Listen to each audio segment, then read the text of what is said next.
abordar el día de hoy dos temas y les quiero hablar de otro más.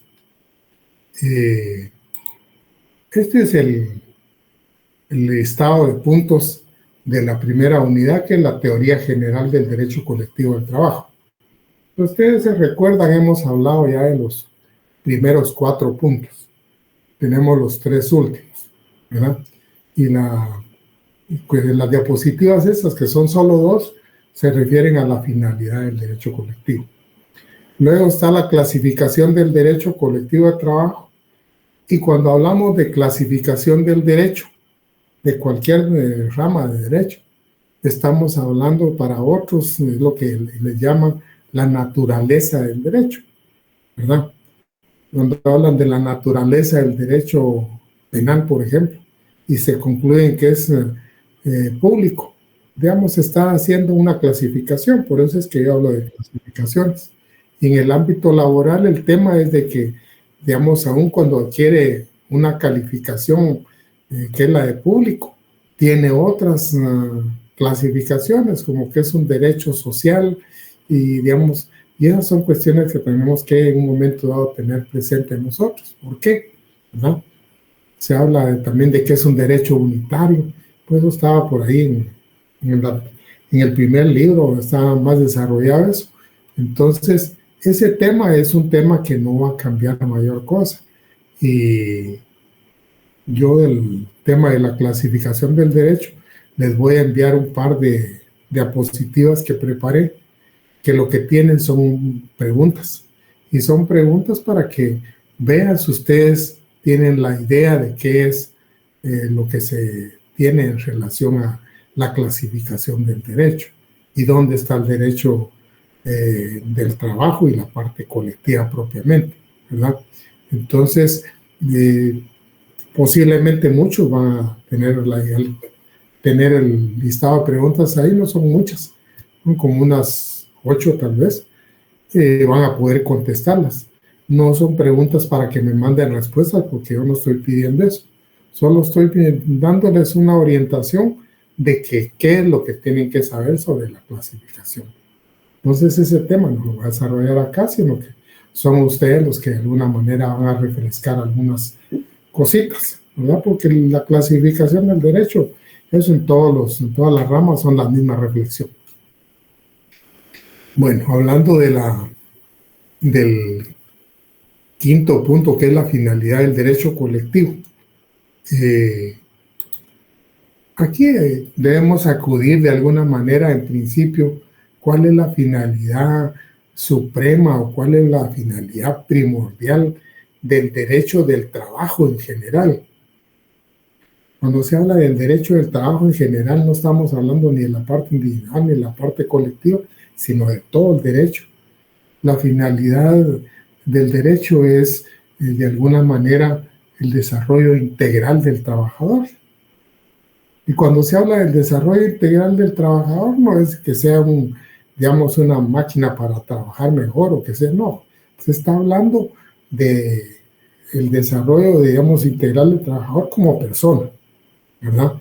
Y entonces atiende 2 cosas: la dignificación del trabajador, y habla de la dignificación moral y la dignificación económica. A algunos no les parece que se hable de este tipo de dignificación porque sienten que no es, que no cuaja, pues.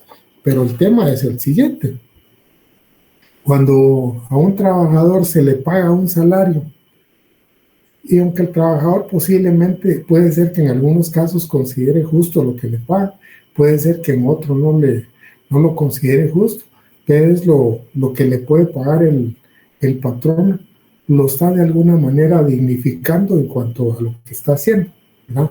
O sea, diciéndole, la labor que usted hace, digamos, vale tanto, yo se la reconozco, pues, ¿verdad? Y como les digo, puede ser que el trabajador no lo crea de esa manera, crea que merece más, pero el patrono también tiene un límite para pagarle. Entonces, digamos, corresponderle al otro económicamente, darle todas sus prestaciones, pues eso es dignificar. Ahora, ¿a dónde va la dignificación moral? Yo les comentaba a los primeros compañeros de la primera hora una experiencia. Yo fui dirigente sindical bancario hace muchos años. Y entonces me recuerdo en un pacto colectivo que negociamos y discutíamos cómo metíamos o proponíamos esa normativa que queríamos que se insertara. Y afortunadamente las autoridades en ese banco eran muy flexibles y comprensivas de ciertas cosas. Y al final, digamos, quedó la intención que tenía el sindicato. Y decían las autoridades, aunque no estuviera esa norma aquí se respeta ese principio. Pues si les voy a contar, la norma decía más o menos cuando a un trabajador se le llamaba la atención, a eso estaba referido, estaba en la parte del régimen escalafonario, por ahí, y la parte disciplinaria. Y entonces decía que cuando a un trabajador se le llame la atención, se le debe llamar la atención en privado y en forma comedida. Fíjense ustedes que el enunciado no es muy largo. Pero ¿esto qué significaba? Que al trabajador se le tratara con cierto respeto, no se le podía regañar de los demás, sino que se le llamara aparte. Posiblemente que solo él se diera cuenta pues, de lo que se le iba a decir, ¿verdad? Pero aparte de eso, que se le hablara de una forma educada, ¿verdad? No se le dijera cosas pesadas, a eso se refería. Y les digo, el banco en aquel momento, las autoridades dijeron esto, sin que esté, así debe ser. Decían ellos, ¿no? Bueno, ellos mismos ayudaban a la redacción y quedó así.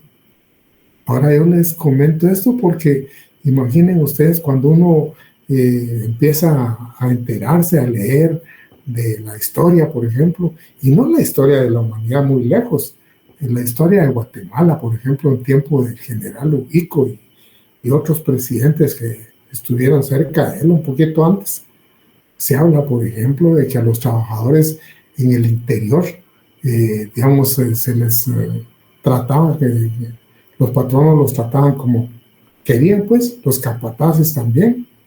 Llegaban al grado no solo de tratarlos mal de palabras, sino que llegaban hasta cuestiones materiales, ¿va? Meterles empellones a los trabajadores, o incluso hasta una manada, una patada, y eso, digamos, les digo, en la actualidad decimos cómo va a ser eso, pero sucedió, ¿verdad? Y sucedió porque, digamos, los trabajadores antes del 44, principalmente los trabajadores agrícolas, estaban en una, digamos, que les dijera yo, unas condiciones muy desfavorables. Imaginen ustedes que cada mes, para acreditar que habían trabajado, tenían que ir a regalar su trabajo a las fincas, un par de días, para que les marcaran una boleta. Porque si los detenían, si la boleta no estaba marcada, los ponían presos por vagancia. Entonces, háganse ustedes la idea de eso, ¿verdad? Es una ley que se derogó precisamente, derogó la revolución del 44, ¿verdad? Y fue una de las cosas entraditas que hubo, ¿verdad? Entonces, cuando se habla de la dignificación moral del trabajador, yo les digo, en el caso que yo les cuento es el trato del trabajador, ¿verdad? En la actualidad eso ha avanzado mucho. Y gracias a Dios, pues, digamos, eso no influye solo en las relaciones de trabajo, influye en todo, porque el derecho de trabajo de alguna manera ha influido incluso en las relaciones humanas de mucha gente, aunque no tengan relación laboral entre ellos, ¿verdad? Entonces, por ahí va la cuestión de las finalidades del derecho de trabajo, ¿verdad? Las finalidades del derecho colectivo del trabajo, ya estamos hablando de la parte colectiva, van orientadas al desarrollo del mismo derecho colectivo del trabajo. ¿Por qué van orientadas al desarrollo del derecho colectivo del trabajo? Porque ustedes van a ver que el derecho se divide en derecho individual, derecho colectivo, la parte procesal que a veces la hacen una sola o a veces la dividen en dos, pero el hecho es de que la parte dinámica del derecho de trabajo es el derecho colectivo. Es el único derecho que va cambiando las normas, o sea, va creando ciertas modificaciones. Si a un trabajador por un pacto colectivo ya no le dan 15 días de vacaciones y no le dan 16, es el derecho colectivo el que ha ido dinamizando eso, ¿verdad? Cuando yo he dado Les he hablado de las vacaciones, por ejemplo, les he comentado de que cuando yo era estudiante de Derecho, todavía había trabajadores de vacaciones de 6 días, había de 8 y había de 10. Imaginen ustedes, viene después a través de una reforma que los sindicatos promovieron y entonces viene a decir el código, todo trabajador sin excepción tiene 15 días hábiles de vacaciones. Aunque la Constitución todavía tiene por ahí 15 y 10, ya el código vino a modificar ese monto y lo dejó para todos en 15. Entonces, el tema es de que eso se logró a través del derecho colectivo. Y fue el derecho colectivo, los trabajadores organizados, quienes promovieron eso a nivel general, ¿verdad? Entonces, la finalidad del derecho colectivo es ir modificando las condiciones, irlas mejorando, irlas adecuando a las condiciones, ¿verdad? Y por eso es la parte dinámica. El derecho individual no puede considerarse como una parte dinámica porque si bien tiene todos los derechos que gozan los trabajadores, son derechos que no se mueven. Están ahí en la ley y esos son los que se aplican. En cambio que el derecho colectivo va permitiendo modificar, mejorar los derechos, ¿verdad? Y por eso es que es la parte dinámica. Entonces, bien podemos decir que en el derecho colectivo tiene ciertos fines. Tienen ciertos fines que son lograr la dignificación general del trabajador a través de la organización del aspecto colectivo, ¿verdad? Y si hablamos de los fines, pues los fines se convierten en finalidades, ¿verdad? Finalidades y objetivos, porque la finalidad es una cuestión muy amplia. El objetivo es más preciso y es más preciso cuando se habla de metas. Pero aquí vamos a hablar de finalidades porque el derecho colectivo no es una cosa uniforme, única en todos lados. Cada relación, digamos, debe ajustarse a diferentes condiciones. Entonces, si bien es cierto que se generalizan algunas cosas, a veces no se aplican exactamente así en ciertas áreas, ¿verdad? Entonces se habla de finalidades del derecho colectivo porque es mucho más amplio. Y en ese sentido, cuando se habla de las finalidades que se propone el derecho colectivo, ¿por qué el derecho colectivo? Porque el derecho colectivo, en resumidas cuentas, cuando ha logrado la aceptación en la sociedad, por ejemplo, en ese momento se convierte en un movimiento ideológico, en una doctrina, en un fenómeno que se está desarrollando, que se justifica y se acepta, ¿verdad? Y se respeta. Yo les comentaba a los compañeros de la primera hora, hace más de como unos 25 años, tal vez quizá un poquito más, yo estaba en la Escuela de Estudios Judiciales, era profesor ahí, y en la actualidad la Escuela de Estudios Judiciales no tiene profesores, tiene otro tipo de organización. Pues desde los profesores que estuvimos ahí en aquella etapa, yo me recuerdo que empezaron a traer algunos expositores internacionales a través de algunas organizaciones en Minugua. Y entre esos trajeron unos costarricenses y creo que había unos españoles también. Y nos empezaron a hablar de género. Para nosotros era nuevo aquello porque, digamos, las tendencias de género en aquel momento, pues uno las iba asimilando en el camino, pero no lo veía como una corriente que tenía que adquirir en un momento dado ciertos derechos. Porque, digamos, ese es el mayor problema cuando hay una corriente que adquiere derechos sobre la generalidad.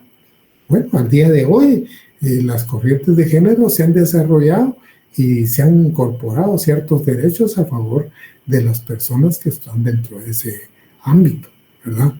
Y a nadie, digamos, mira la gran diferencia. Tal vez la vemos las personas que son como de mi edad, que vivimos todo ese desarrollo, ¿verdad? Pero la mayoría ya no lo ve. Entonces, cuando el derecho en cierta tendencia es aceptada, pues entonces pretende ciertos objetivos, ¿verdad?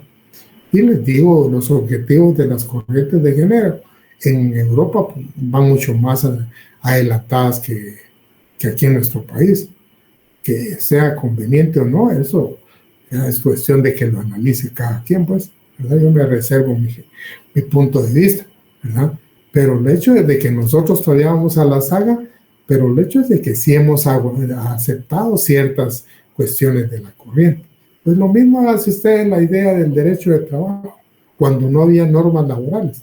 El hecho de que los patronos aceptaran sentarse a discutir con los trabajadores y el hecho que aceptaran, llegaran a un acuerdo de cómo se iba a trabajar en cuanto a ciertas condiciones, es una cosa que no es algo que sucede así tan fácil, ¿verdad? Y que se vaya acumulando como una corriente de pensamiento, lleva un momento en que, digamos, cualquiera alega sus derechos en un lugar y los de otro, aunque no esté de acuerdo, se los tiene que aceptar.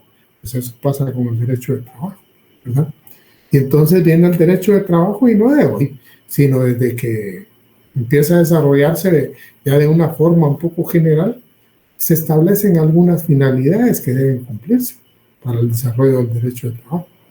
Algunas finalidades de esas se van a desarrollar en el corto plazo y otras en el largo plazo.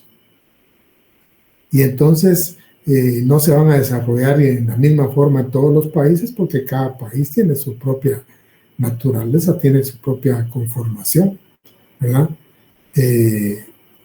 Digamos, y posiblemente algunas cuestiones que pudiera pensarse que puedan ser de largo plazo van a ser más de corto plazo en unos que en otros. Entonces, aquí se habla entonces de finalidades inmediatas o finalidades mediatas si son de más largo plazo. Y ahí tienen ustedes las finalidades que se plantea el derecho colectivo de trabajo como una corriente de pensamiento, ¿no? Y en principio se habla de la organización formal de los trabajadores. Entonces, imagínense ustedes todavía los años de 1900 y 1910, 1915, por ejemplo, todavía en algunos lugares de Europa no es aceptado que los trabajadores puedan organizarse, ¿verdad? Ya no digamos en otros países, en otros lugares del mundo. Otros lugares del mundo posiblemente estaban mucho más atrasados. No era aceptado, pues. Pero luego se da el Tratado de Versalles cuando termina la Primera Guerra Mundial. Y ese tratado es milagroso porque de ahí derivaron un montón de cosas. Se repartieron el mundo los ganadores, pero también establecieron ciertas reglas, establecieron ciertas instituciones. Yo siempre he dicho que derecho, cuestiones de derecho laboral que tenían que ver con la terminación de la guerra, no tenían nada que ver, pero era importante para ellos porque eso sentaba las bases para que no hubiera competencia desleal entre los países fuertes, ¿verdad? Pero aparte de eso les daba un poco de respiro político porque los trabajadores se venían organizando en la parte del Asia. Ya los bolcheviques habían logrado la revolución rusa y no podía ser que de repente en Europa sí se dieran situaciones iguales, ¿verdad? Entonces era mejor regularizar, porque de lo del tratado, lo que aparte de la guerra, lo que trata el derecho de trabajo, lo más desarrollado, ¿verdad? Además está decirles que de ahí mismo se fue organizando después la Sociedad de Naciones, que es el antecedente de las Naciones Unidas, ¿verdad? Y se fueron organizando ciertas instituciones a nivel mundial, así como la OMC, por ejemplo, la OMS, que es la Organización Mundial de la Salud, ya no digamos en la OIT, que es la Organización de los Trabajadores, y de ahí fue emitiendo ciertos convenios a nivel general. Pero ese tratado de Versalles estableció ciertas cuestiones de tipo laboral que desde ese momento tuvieron efecto, que los países, digamos, para todos los países, porque era una cuestión para todo el mundo. O sea, ellos establecieron ciertas condiciones que se debían aplicar en tales y tales países y en todos los que no, habían participado en la negociación del tratado también. O sea, era una cuestión mundial. Y entre esos estaba el derecho de asociación, que se permitía a los trabajadores y a los patronos, no había prohibición para eso, era una cuestión general, siempre y cuando fuera por sus propios derechos, ¿verdad? Iban a ver que Guatemala no tenía industria, no tenía gran desarrollo de producción en aquella etapa. Sin embargo, en 1920 ya aparecen los primeros sindicatos y los primeros organizaciones directivos sindicales, ¿verdad? ¿Por qué aparecen? Por pura influencia ideológica de Europa, obviamente, ¿verdad?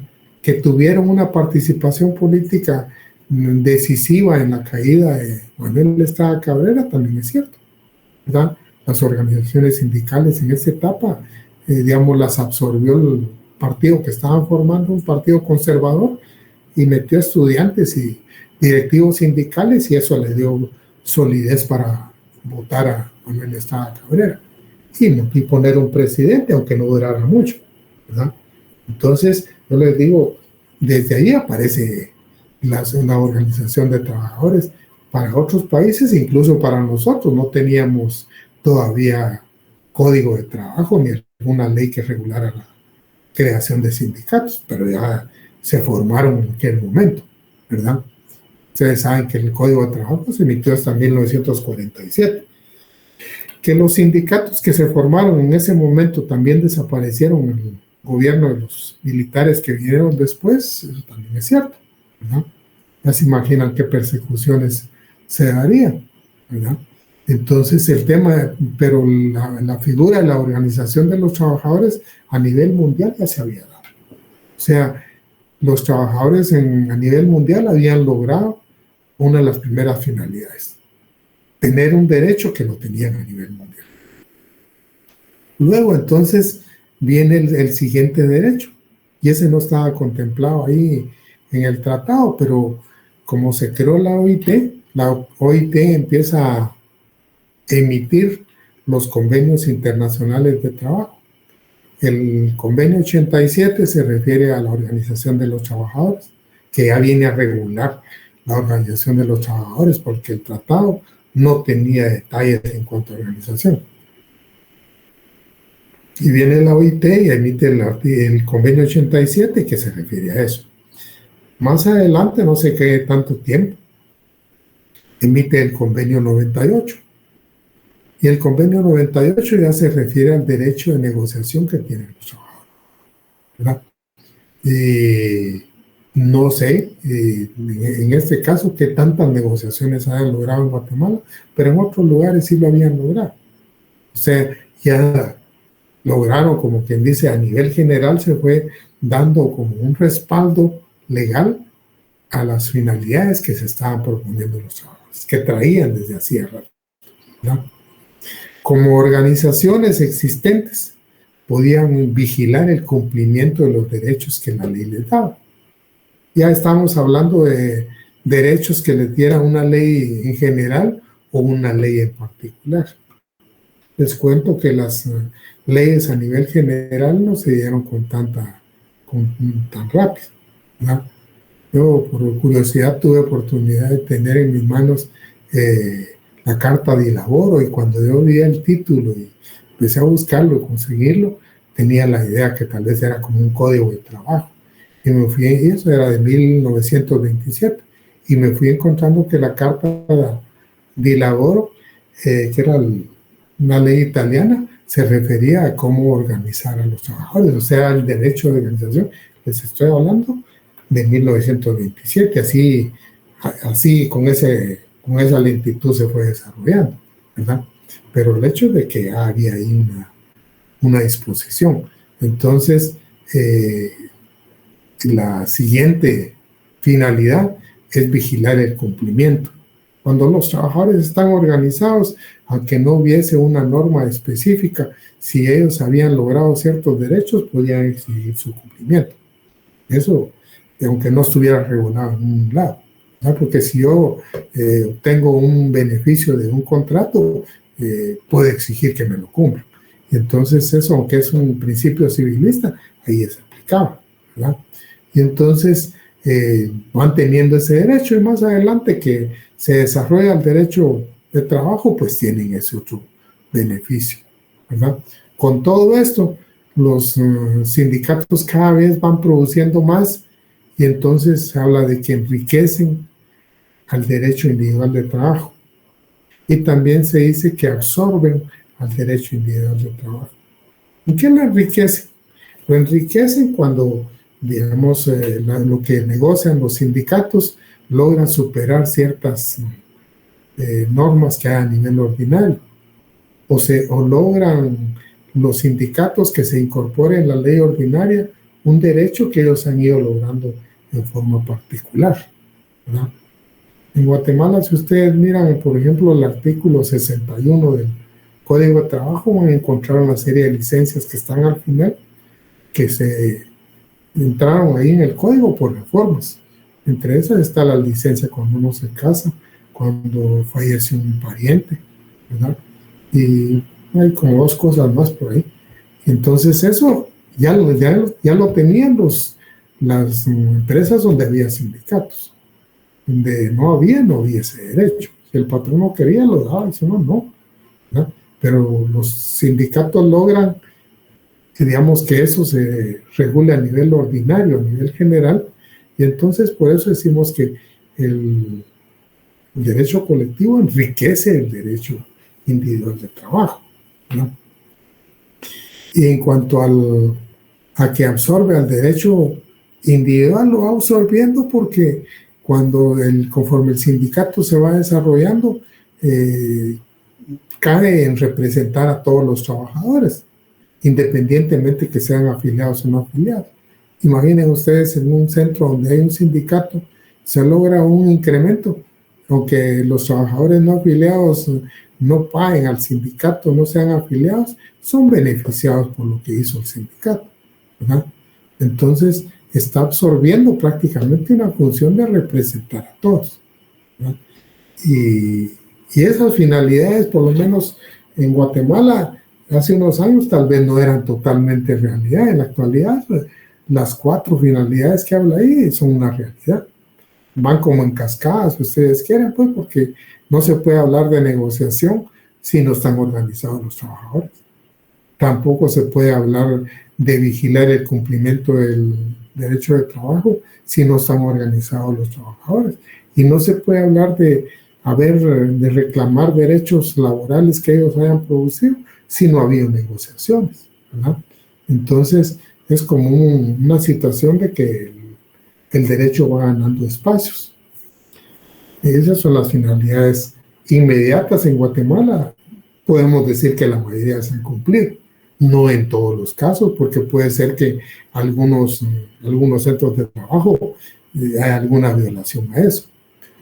Y de hecho, les digo, a veces el mismo gobierno comete ciertas infracciones que violan los derechos que han alcanzado los trabajadores, ¿verdad?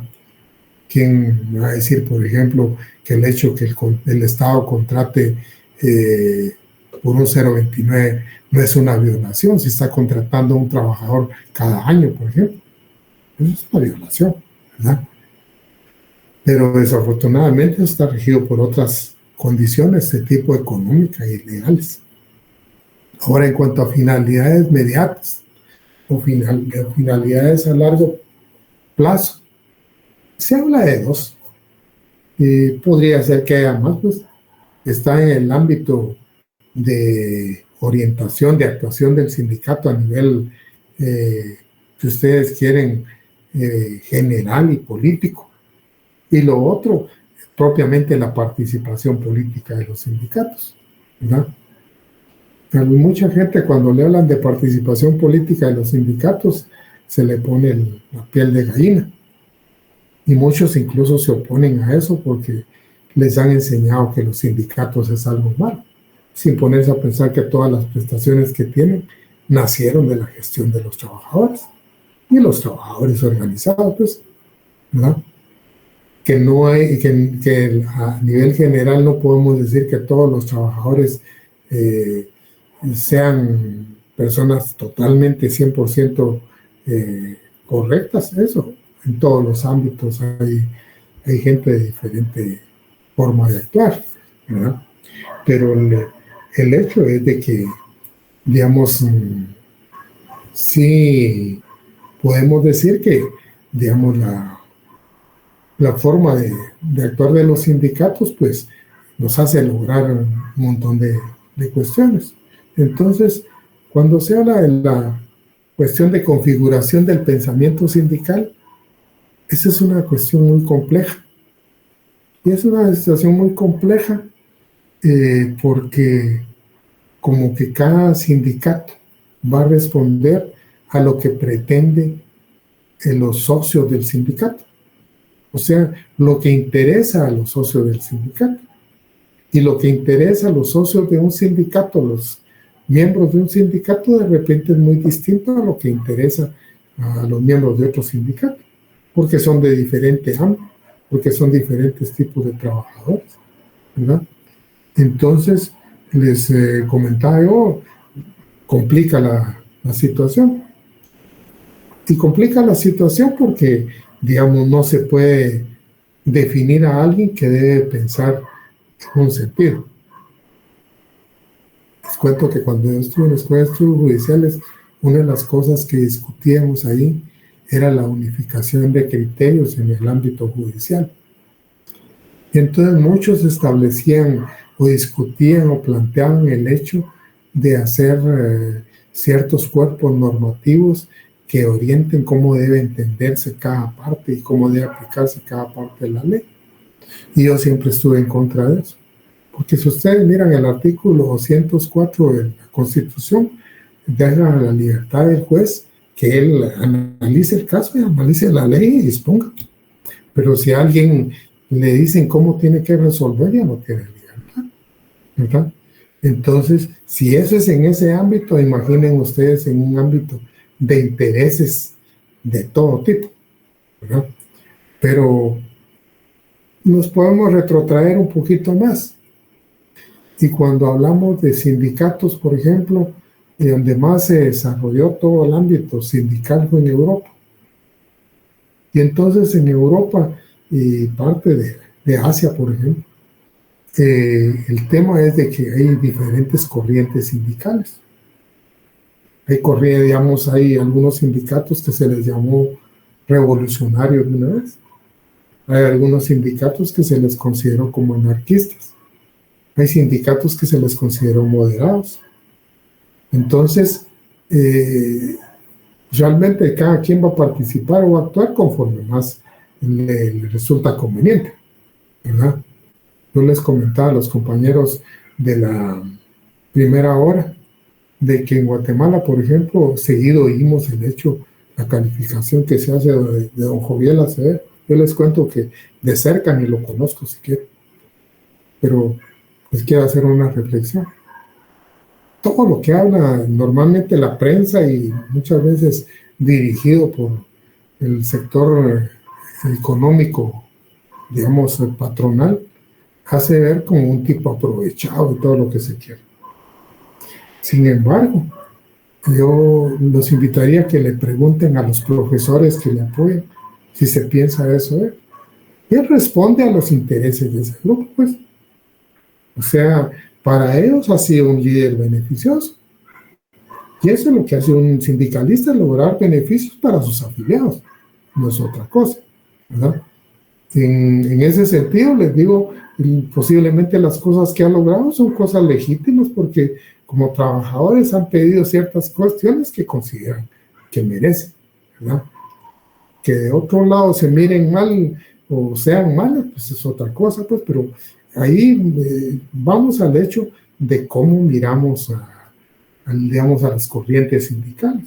Entonces, cuando nos metemos a todo eso, podemos ver que no podemos establecer estándares. Los directivos sindicales deben actuar de determinar así esa, porque no hay forma de establecerles su forma de actuar, ni su forma de orientar los asuntos políticos, ¿verdad? Y entonces se complica la configuración de una teoría que el pensamiento sindical de una sola orientación. porque lo que es para unos puede ser que no sea para otros, ¿verdad? Yo les comentaba a los compañeros de la primera hora, cuando yo fui dirigente y estábamos en la federación, ahí habían sindicatos que tenían distinto enfoque del desarrollo de los trabajadores. Imagínense ustedes que había sindicatos que pensaban que una vez un trabajador llegaba a ciertos cargos ya de jefe, de supervisor, ese ya era del otro equipo y ya no era nuestro. Y si había que llevarse en el camino, había que llevarse. O sea, una posición radical de aquellos y nosotros. Y había otros sindicatos, donde yo estaba, tenía ese punto de vista, de que mientras un trabajador pudiera crecer más y pudiera promoverse en la empresa y estar mejor, pues era mejor, porque eso permitía que los trabajadores se desarrollaran. Solo ahí miren ustedes dos enfoques diferentes, ¿verdad? Entonces, por eso es difícil la finalidad a largo plazo que está apuntada ahí como número 1. Y en cuanto a la otra, por ejemplo, viabilizar la participación político-partidista de ideólogos sindicales, les cuento que después de la promulgación de la Constitución del 85, ya dentro de la década de los 90, no me recuerdo qué año exactamente, creo que fue como en el 92 o 94 por ahí, se promulgó un cambio al Código de Trabajo en el artículo 207. El artículo 207 hacía referencia a una prohibición que tenían los sindicatos de participar en política partidista, porque desde 1954 y posiblemente un poco atrás, siempre se ha tenido el temor en Guatemala de que las organizaciones de trabajadores participen en política. Ni se les permitía siquiera, digamos, poder participar en cuestiones de partidos políticos, ni nada, a ninguna organización. Y entonces en el código estaba que los sindicatos no podían participar en actividades políticas. Incluso había, si yo me recuerdo por ahí, cierta sanción para los directivos que así lo hicieran. Pero algo más, y era el hecho de que si un sindicato, digamos, se inmiscuía en aspectos políticos, era una causal para que lo disolvieran.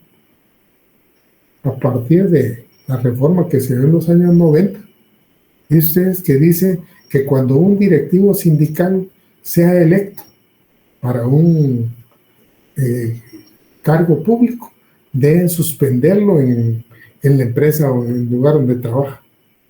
O sea, no cambió el artículo para decir que sí pueden participar los directivos, las organizaciones siguen teniendo prohibición, pero los directivos ya no.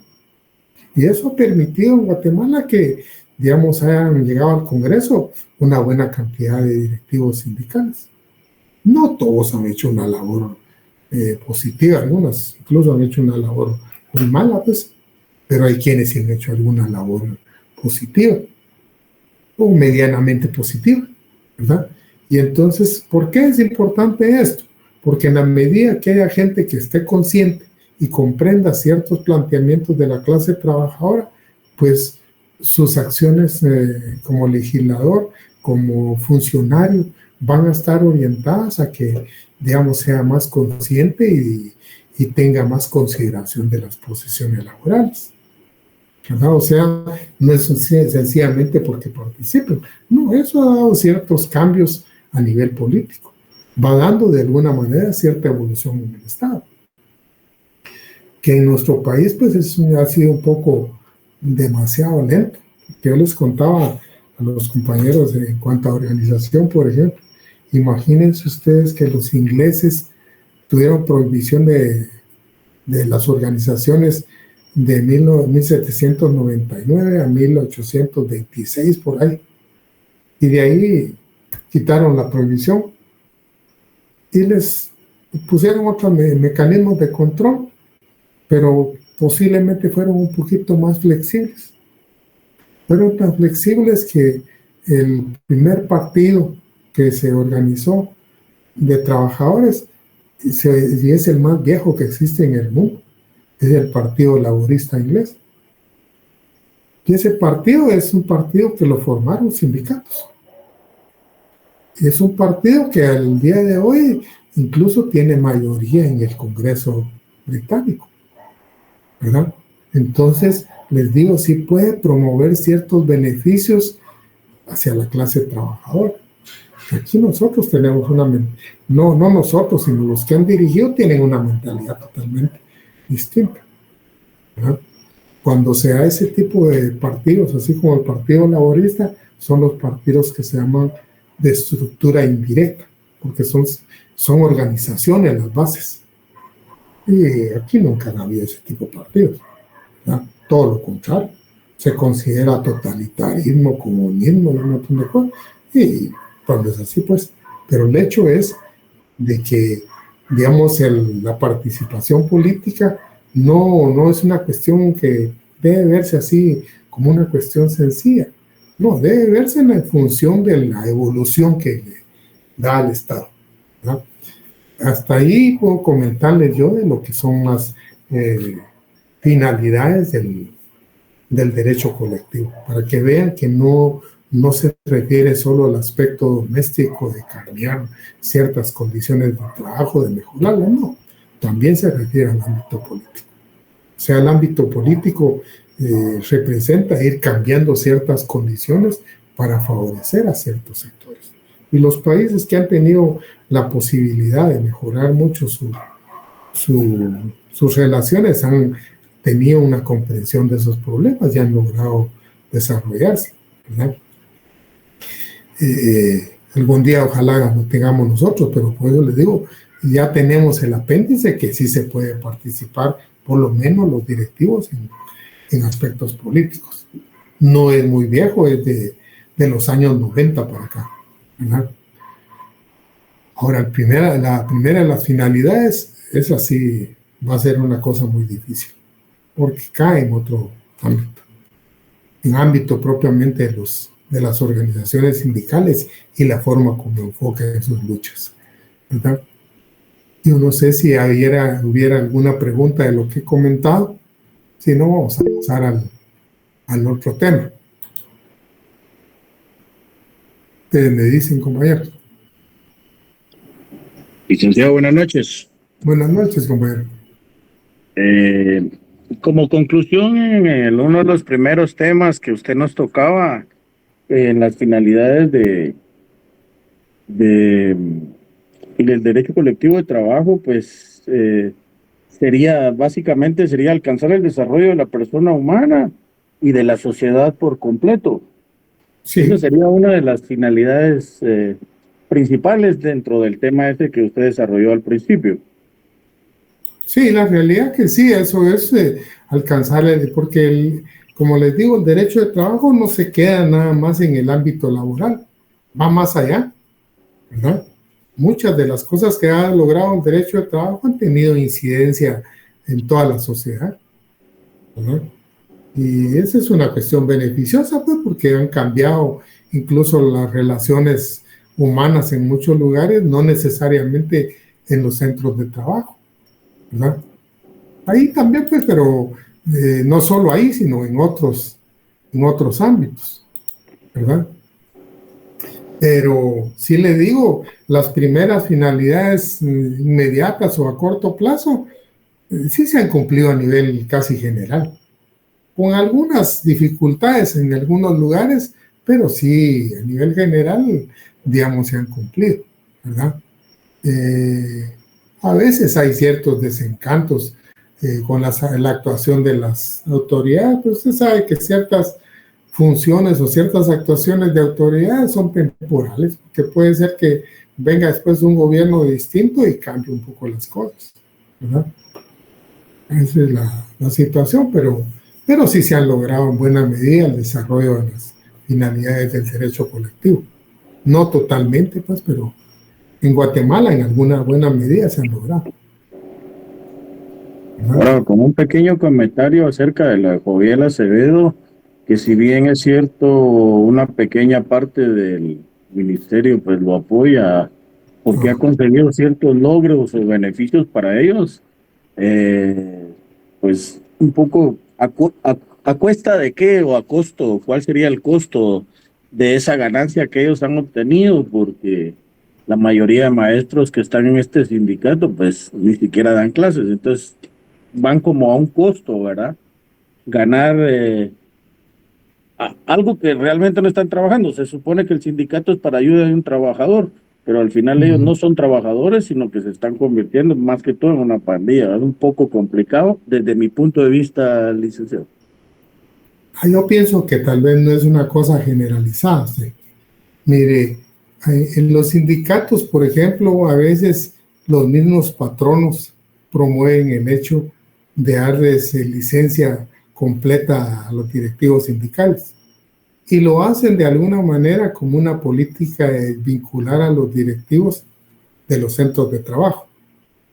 Pero, digamos, eso no abarca a todos los trabajadores. Y le digo que no abarca, no abarca a todos los... Yo no sé cuántos afiliados tenga ese sindicato, porque hay un montón de sindicatos, ¿verdad? Sí, sí. Lo difícil ahí es que él es un trabajador del Estado, entonces se debe a la función pública como ellos, ¿verdad? Entonces, como usted dice, pues no tengo el gusto o el disgusto de conocerlo personalmente, pero lo que mueve básicamente es a beneficios de, ni siquiera podría decir a su gremio, sino como usted dice, al sector privado, una buena parte, ¿verdad? Pues yo pienso que a su gremio, usted si no, no tuviera el respaldo cuando él convoca a reuniones. Y le voy a contar un dato.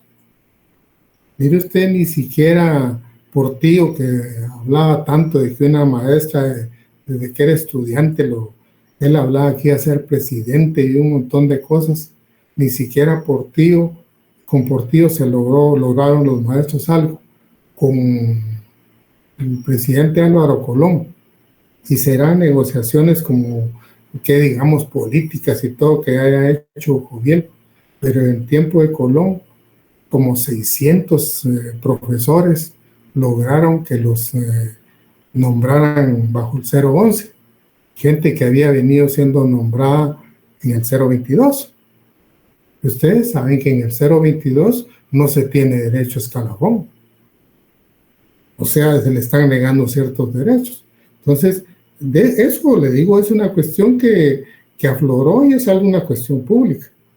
Yo no soy maestro ni maestro soy, yo soy abogado y aprendí a dar clases en la universidad, menos estar vinculado al sector magisterial. Pero lo que le digo es una información fidedigna, ¿verdad? Entonces, ese arreglo lo consiguió precisamente Joviel. ¿Qué le dio al presidente, por ejemplo, el hecho de repente de regalarle un movimiento de huelga y toda la cuestión? Y a cambio les consiguió que le confirmaran un montón de gente. O sea, con esto sí le estoy diciendo que sí ha respondido a las necesidades, a los requerimientos de sus afiliados. A eso vamos. El sindicato eso es. El sindicato, digamos, es una organización que, digamos, pretende ciertas cosas para sus afiliados. Y obviamente ahí van recolados los que no son afiliados, que están en las mismas condiciones. ¿Verdad? En este caso, no sé qué tantos que no eran afiliados se han colado entre los 600, porque se han de haber colado algunos. Pero le digo, ese es un beneficio. Yo no soy maestro, pero digamos, si hubiera estado yo en una situación de tener 10 años o más y solo 0.22 cada año y de repente me ponen 0.11 y ya tengo los derechos que tienen otros y tengo derecho a escalafón, entonces es digamos, una aspiración de cualquier trabajador, ¿verdad? Entonces le digo, de repente se dice por ahí, le dieron tal y tal una bonificación así. ¿Quién no quiere dinero? ¿Quién no quiere que le paguen un poco más por lo que hace? Todo el mundo, ¿verdad? Ahora, que haya justicia o no, esa es otra cosa. Que sea justo que le den eso o no, eso tendríamos que analizarlo individualmente. Pero el hecho de que se responda a cierta política que debe desarrollarse, ese es el tema sindical, ¿verdad? Con eso no le digo que el tema sindical se preste a chantajes, a pues no, eso no es así, pues, ¿verdad? La pretensión es otra, obviamente. Y puede ser que a los que estamos fuera en un momento dado no nos gusten ciertas cosas, ¿verdad? Mayormente si nos las trasladan un poquito de mala intención y no nos cuentan toda la historia. Y le digo esto porque en el curso que estamos viendo vamos a ir viendo cosas así, ¿verdad? Bueno, el tema que voy a iniciar ahorita y espero avanzar en una buena medida, siempre está dentro de lo que es la teoría general del derecho colectivo del trabajo. Y es el último tema, las instituciones, ¿verdad? Se recuerda que yo les comenté que debemos tener presente siempre que como instituciones tenemos estas 4 que están ahí en el primer recuadro, ¿verdad? La asociación profesional, la coalición de trabajadores, que también se puede llamar trabajadores coaligados, la asociación profesional, que es el sindicato, la huelga y el paro. No quiere decir que si nos preguntan y nosotros metemos y se nos ocurre que habría que apuntar el ministerio, no lo sé, es una institución, pero no es una institución que está específicamente para el desarrollo del derecho colectivo de trabajo. Estas sí tienen alguna participación directa en eso, ¿verdad? Para eso fueron creadas. Entonces, viendo lo que es la coalición, piensen ustedes que yo les he comentado esto, de que cuando no había ninguna norma de derecho laboral, porque háganse ustedes la idea de que cuando empieza a aparecer el derecho de trabajo, los trabajadores no tienen ningún derecho. Los que ponen los derechos y las condiciones son los patronos nada más. Los trabajadores no tienen oportunidad de poner condiciones. Y entonces viene un grupo de trabajadores y empieza a plantear, digamos, que quieren ciertos derechos. Por ejemplo, que quieren que se les reduzca un poco la jornada. Si tienen una jornada de 16 o de 14 horas, pues que quieren que sea de 11 o de 10 horas, ¿verdad? Y si ustedes lo ven desde el lado de los trabajadores, pues es atendible, ¿verdad? Seguramente alguien lo mira del lado del patrono, no es atendible porque va a reducir la producción, ¿verdad? Y entonces el tema es cómo los trabajadores de esa etapa, o ellos o quien los asesoraba, empiezan a venderle a los patronos la idea, y les digo venderle por hablar de alguna manera, la idea de crear una figura que les permita llegar a un acercamiento y discutir sobre los temas que los trabajadores están planteando. Y entonces se sacan de la manga la figura de la coalición. La coalición es una figura como las ligas, que es una figura, es un término bélico, porque en Europa digamos, fue una región del mundo muy dada a guerras. Posiblemente todas las regiones del mundo fueron así, pero las que están más documentadas para nosotros son las de Europa. Y entonces se dio tanto las guerras entre los países por dominar ciertos espacios, por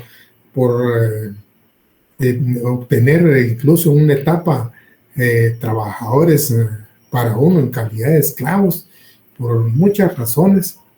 Y entonces aparece la palabra coalición, que es una palabra parecida a la liga, pero la coalición es una palabra que encierra coaligarse, o sea, más grande que la liga, dos grupos para discutir sobre algún tema que les conviene, ¿verdad? Y entonces los trabajadores transmiten esa figura a los patronos y se empieza a hablar de la coalición para resolver asuntos de tipo laboral. Miren ustedes lo que dice Santa María Paredes. Santa María Paredes es uno de los autores a los que hace referencia Guillermo Cabanellas cuando toca este tema. Y entonces Santa María Paredes seguramente era anterior que Guillermo Cabanellas. Cuando trataba de definir qué era la coalición, dice, La coalición es una unión concertada. Cuando a mí me dicen concertada, que se pusieron de acuerdo, ¿no? Pero aquí no termina ahí, dice, es la unión concertada entre patronos y obreros, la alianza, digámoslo así, para la defensa de sus respectivos derechos e intereses. Hasta ahí, porque si ustedes siguen mientras, después dice, mientras la huelga, ya empieza a describir qué es la huelga, ¿verdad? Porque estaba muy ligada la coalición con la situación de la huelga. O sea, la coalición, los patronos tenían el chance de poder ponerse de acuerdo o de repente se iba a dar una huelga. Eso es lo que dice ahí, lo que hace entender ahí, ¿verdad? Entonces, bien, cuando yo analizo eso, entiendo que se llama coalición al objeto propiamente, donde están unidos, están sentados representantes del patrono o el mismo patrono con otras personas y representantes de los trabajadores discutiendo sobre lo que quieren los trabajadores. Y ahí es lo que cuando Leon Duguid hace la diferencia entre este tipo de contratos y los contratos de tipo civil, porque habla de Leon Duguid que hay contratos que son de tipo colectivo, donde ambas partes tienen interés en discutir y de repente sacan un arreglo sobre un tema específico. Un arreglo que va a convenir a todos, o sea, a las dos partes. En tanto que otro tipo de contratos civiles puede haber dos o puede haber más partes, pero siempre hay intereses contrapuestos y cada quien está interesado en la parte que va a recibir. Si alguien alquila un bien, el otro está pensando en recibir, por ejemplo, la renta que le van a pagar y establecer ciertas condiciones para que el otro no abuse del arrendamiento que le están dando. O sea, en el caso de los contratos que se puedan o arreglos que se puedan obtener a través de la coalición, es para lograr algo para la empresa que corresponde a los dos, tanto a patronos como a trabajadores, ¿verdad? Entonces, esa es la primera figura de coalición. Podemos entenderla como el arreglo que están haciendo patronos y trabajadores, porque van a ver ustedes que más adelante esa idea tiene nuestra legislación, ¿verdad? Pero el tema es de que no está hablando ni solo los trabajadores ni solo los patronos. Está hablando del ente que forman los dos discutiendo, ¿verdad? Luego, cuando las condiciones y las figuras de tipo laboral pasan a América, entonces tanto en Chile como en Argentina como en México empiezan a aparecer también teólogos de las nuevas corrientes de derecho de trabajo, digamos, cómo van a operarse en esos países. Y este es Federico Walker Linares, que a mí me escribió un libro que se llama Nociones de Derecho de Trabajo. Muy rico porque es un libro que es un compendio sobre toda la ley chilena, ¿verdad? Y habla de temas individuales y de temas colectivos. Pero cuando toca esa parte de la coalición, miren lo que dice, y les cuento algo más. Según yo, la legislación chilena sirvió de base para que nosotros tuviéramos nuestro código. O sea, nuestro código es copia del código chileno, ¿verdad? Y por eso es bastante apropiado consultar a alguien de una legislación más vieja, pero igual que la nuestra.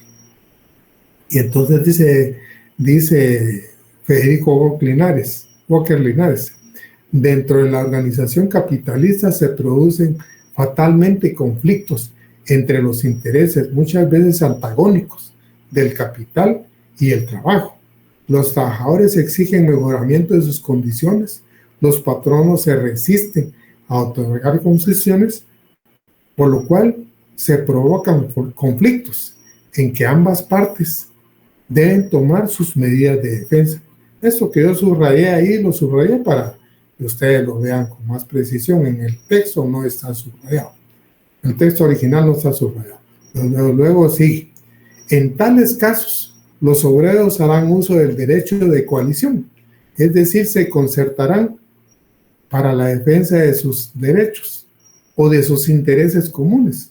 Igual facultad podrá ejercitar a su vez el patrono, o los patronos para defenderse de los obreros. Aquí, si ustedes ven, Federico Walker Linares ya tiene otro enfoque de lo que es la coalición. El enfoque de Federico Walker Linares no está hablando de la reunión de patronos y de trabajadores. Está llamando coalición al frente que forman los trabajadores o al frente que forman los patronos. Pero cualquiera de esos dos frentes va a tener un núcleo. Y ese núcleo es, digamos, el hecho de haber tenido la unión ellos. Entonces eso, digamos, ya no estamos hablando de la coalición como un grupo conjunto, sino como dos grupos que pueden presentarse, dos frentes.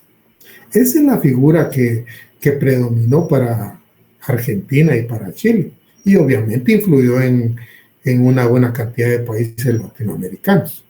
Y si ustedes buscan ¿cómo se llama? En internet van a encontrar más o menos definiciones así que tienen el corte de orientación que le dieron los chilenos y los argentinos, ¿verdad? Pero aquí ya no está pensando él en función de un órgano que lo forman patronos y trabajadores, ¿verdad? Entonces, porque lo que sigue, y si ustedes se dan cuenta, sigue la misma tónica de Santa María Paredes, porque, digamos, es más larga la explicación, pero dice, si el conflicto no se soluciona y los obreros no se arreglan con el patrón, la coalición traerá como consecuencia la huelga, y sigue diciendo más cosas. O sea, hace el enfoque del mismo problema de cómo se va a desarrollar, pero le está dando una connotación diferente a la palabra coalición. Entonces vienen ya los países estos y ya no se conforman con llamar coalición a eso, sino coalición de trabajadores. Y posiblemente si había unión de patronos, le llamaban coalición de patronos, ya en una forma independiente. Miremos, por ejemplo, cómo lo tienen los mexicanos. Viste, es que el artículo 355 de la Ley Federal del Trabajo, esta es en 1979, pero son leyes que se fueron ampliando, o sea, originalmente las figuras originales no han variado mucho. Y esa es una de las figuras originales. Y dice S355, coalición es el acuerdo temporal de un grupo de trabajadores o de patronos para la defensa de sus intereses comunes. Aquí está hablando la coalición como un arreglo que hacen los patronos o los trabajadores.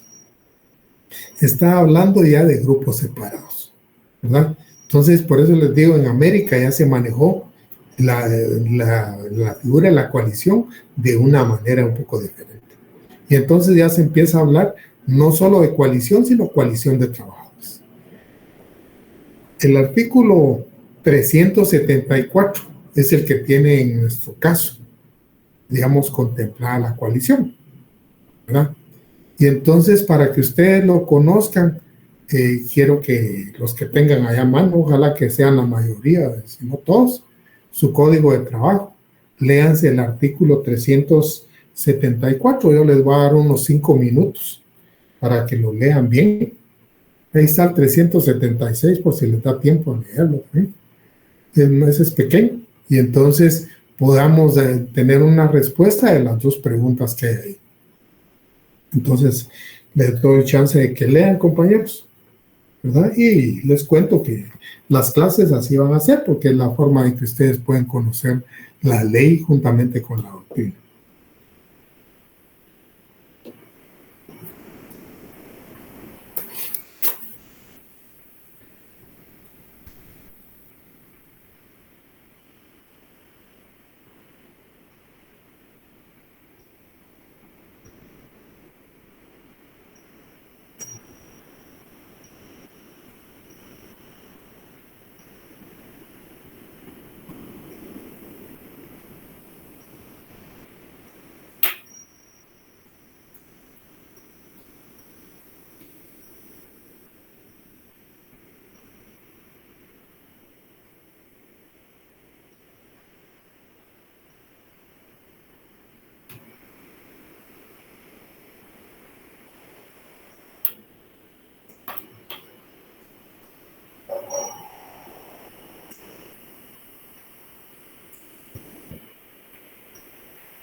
Licenciado, buenas noches. Buenas noches, compañero. Esto que es el Consejo ADHOC son los comités. ¿Y cómo debe considerarse la agrupación de trabajadores que se ha reunido? Serían consejos de miembros del trabajo. ¿De dónde sacó usted que son consejos? Ahí ninguna parte. Ahí el consejo o comité ad hoc es uno. Consejos es uno.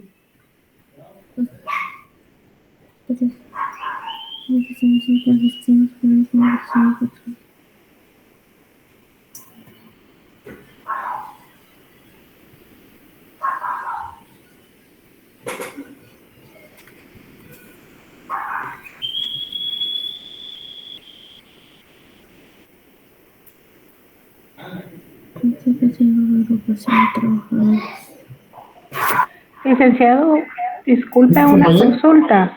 ¿El consejo ad hoc puede ser constituido tanto por trabajadores como por patronos o solo es por trabajadores?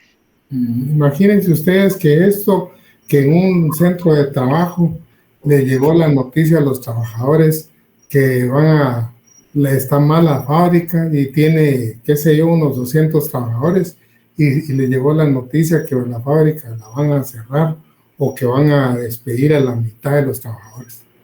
Y los trabajadores deciden hacer algo y se ponen de acuerdo. Obviamente no lo van a hacer en la fábrica porque ahí está el patrón. Se ponen de acuerdo y consiguen un lugar y se van a reunir y van a discutir sobre el tema. ¿Verdad? ¿Y qué le van a pedir al patrón? ¿Qué van a hacer? Yo le estoy... Sí, compañero. Para empezar, pues, ¿qué es el Consejo ad hoc? Está integrado, según dice el artículo 74, por 3 miembros. Son los encargados al final, pues, de llevar o tener el contacto directo con los patronos, ¿verdad? Llevar, lo que se dice llevar es llevar la voz cantante del grupo.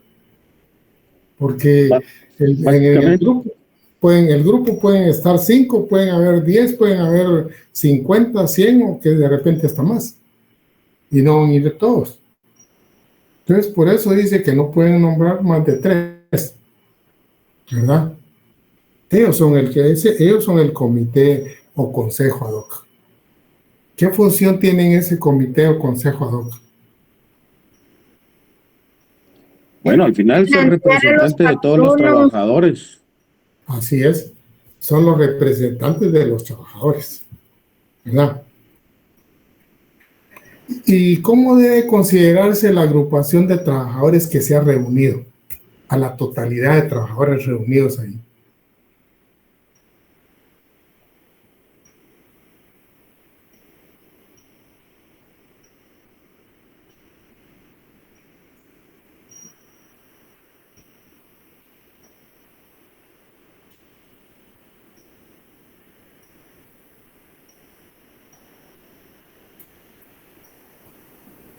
Si el 374 no les dice algo en cuanto a la descripción, lean la parte aquí que está subrayada, compañero.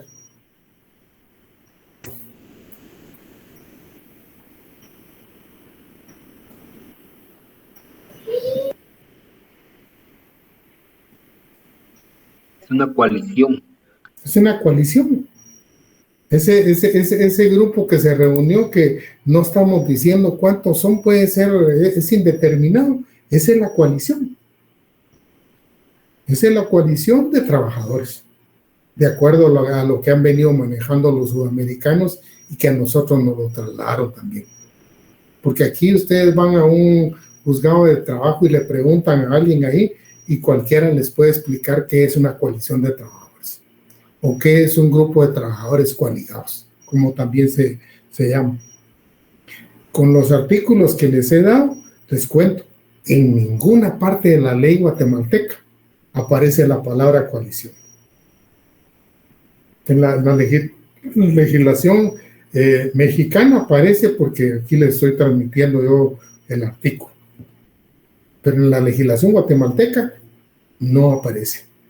Yo no les puedo decir si después de que Guatemala trajo la copia de su código para acá, en Chile se evolucionó el código y sí aparece en la actualidad la palabra coalición, pero seguramente al principio no existía porque el código nuestro es una copia de aquel código, ya sea el chileno o el argentino. Entonces allá tampoco aparecía la palabra coalición. Sin embargo, todos entendían la palabra coalición de determinada forma. Les digo, vienen los ¿cómo se llama? En España, en Europa, tienen una idea de la coalición como la idea que ellos les vendieron a los patronos, ¿verdad? Como una forma de arreglar los problemas. Pero ya aquí ya no tenemos eso. Aquí tenemos lo que más nos conviene. Y como lo que más nos conviene es determinar las cosas, entonces se dice la unión de los trabajadores, la reunión de los trabajadores es la coalición de trabajadores, pero ya no es solo coalición, es coalición de trabajadores, porque el mismo autor Walker Linares habla de que los trabajadores pueden reunirse en el derecho de coalición y lo mismo pueden hacer los patronos. Entonces puede haber una coalición de patronos, ¿verdad? Pero lo peculiar en esto, yo les digo, es el hecho de que yo les estoy dando de dónde nace la coalición, pero en nuestra legislación no hay ningún otro artículo que se refiera al tema que les estoy diciendo. Lo único que tenemos en la ley es eso, ¿verdad? Entonces, digamos, de ahí pueden ustedes establecer, digamos, en qué condiciones está la coalición. Y yo les pregunto, ¿la coalición tendrá personería jurídica?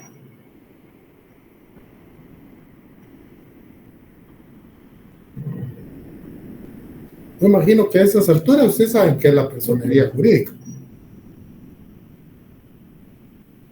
Que si no la saben, estamos fritos. ¿Un representante legal, licenciado? ¿Ah? ¿Un representante legal? No. Sí, la personería jurídica sí es eso. ¿Y tendrá personalidad? Personalidad jurídica.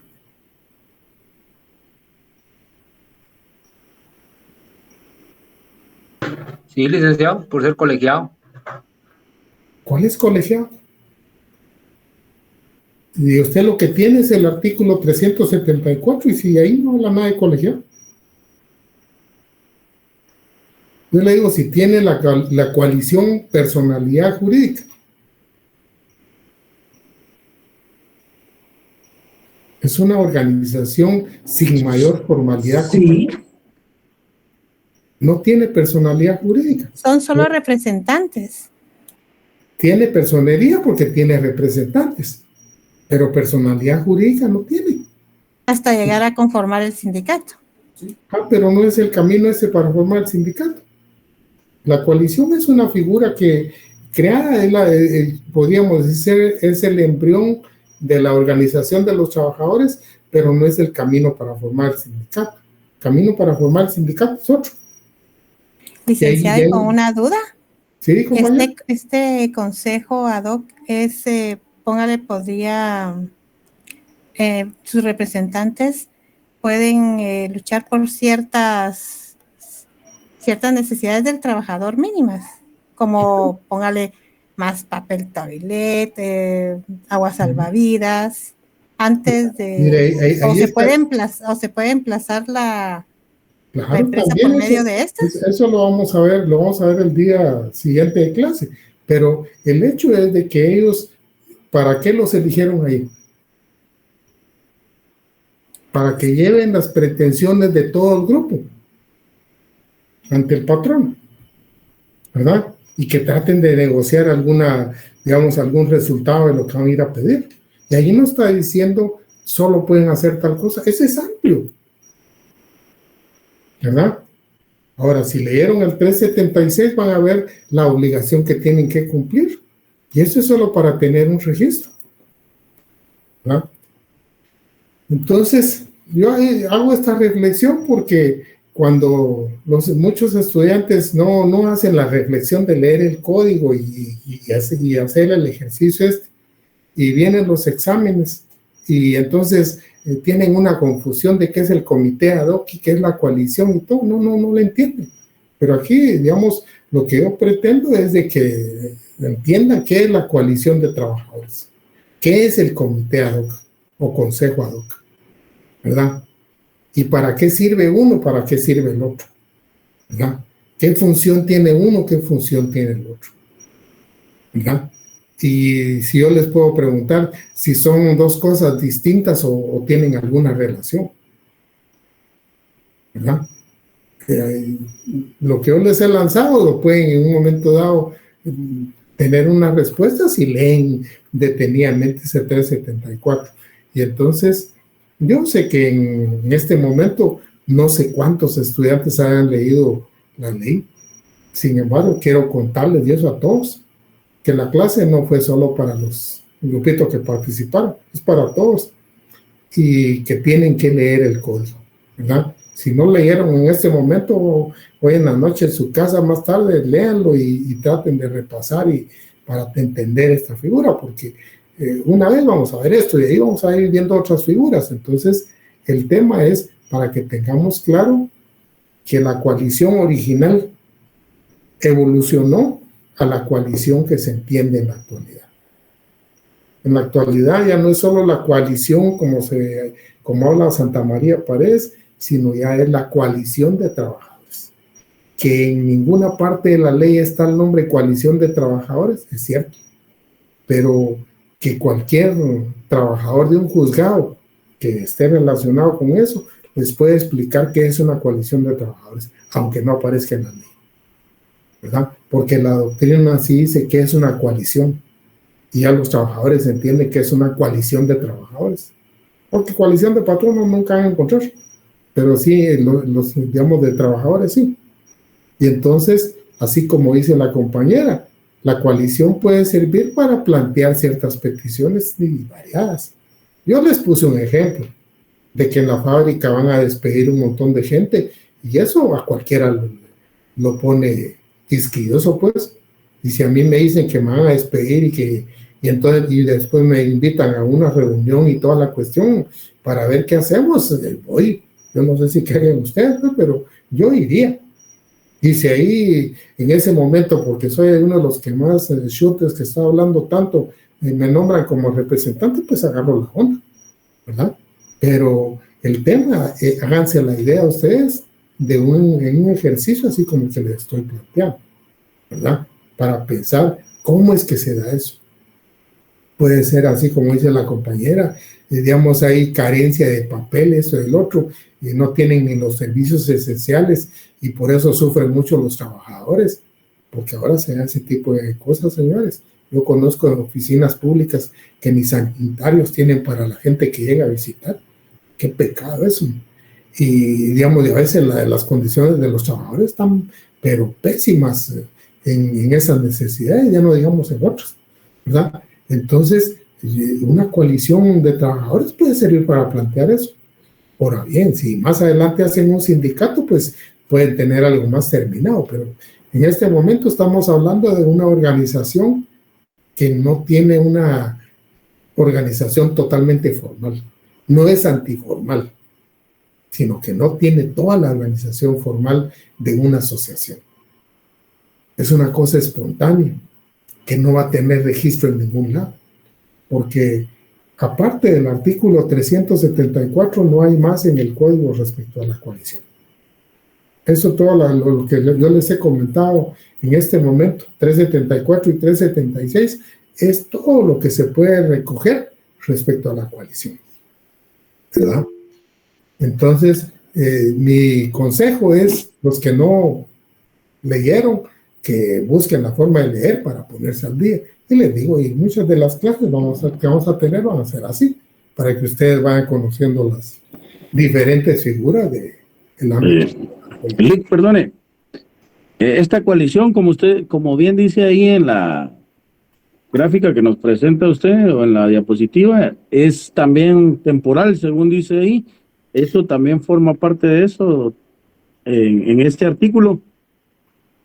Fíjese que en el artículo ustedes dicen, si leen, van a ver que dice permanente o ad hoc.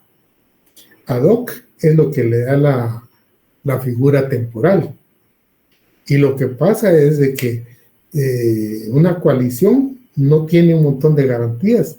Entonces, no puede, aunque diga ahí permanente, no tiene posibilidad de decir que se va a crear una coalición permanente, porque no tiene las condiciones para que alguien realmente accione todo el tiempo sobre la coalición. Ni siquiera dice los directivos van a elegirse, no dice nada.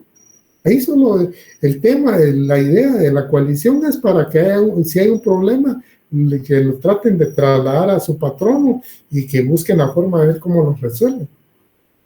Y si una vez se resuelve el problema, obviamente ahí se terminó. Una compañera ahí preguntaba si esa coalición puede emplazar al patrón. Sí, la puede emplazar. Sí puede mandarle judicialmente, pero eso lo vamos a ver el día siguiente de clase. Entonces, para los que no, como les digo, no leyeron, lean esos artículos, esos 2 artículos para entender la figura, porque tiene otro montón de cosas ahí. No es solo lo que estamos comentando, ¿verdad? Los compañeros se fueron a contestar esta parte porque yo los conducía a esto, pero el artículo da para más, ¿verdad?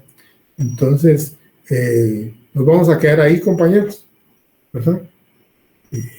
Licenciado, disculpe, solo para confirmar, ¿va a estar mañana en su oficina para el libro? Sí, voy a estar temprano, y aunque te digo hasta las 12, 12:30, sin mucho, porque tengo que hacer el examen de las 3, y entonces a mí no me gusta correrme el riesgo de no llegar a la hora a mi casa y tener todo preparado, ¿verdad? Lic, perdón, ¿enfrente de qué o a la par de qué está el edificio? Disculpe. ¿Ah? ¿Enfrente de qué establecimiento o a la par de qué establecimiento está el edificio? Mire, el edificio es el edificio del centro, es el edificio más alto que hay en la zona 1 de Guatemala. Es el edificio que está en la esquina de la 9ª calle y 7ª avenida. 9ª calle y 7ª avenida. Ok, gracias, Lic. Vale. Pónganlo en Waze y así llegan. ¿Será? Está por la catedral. ¿Ah? Está por la catedral. Sí, es en la cuadra anterior. Enfrente Parada Isinena, creo que se llama la del Transmetro. Parada Isinena. Ahí cabal está la estación de la estación Aicinena. Cabal, allá a un ladito está. Ajá, enfrente está.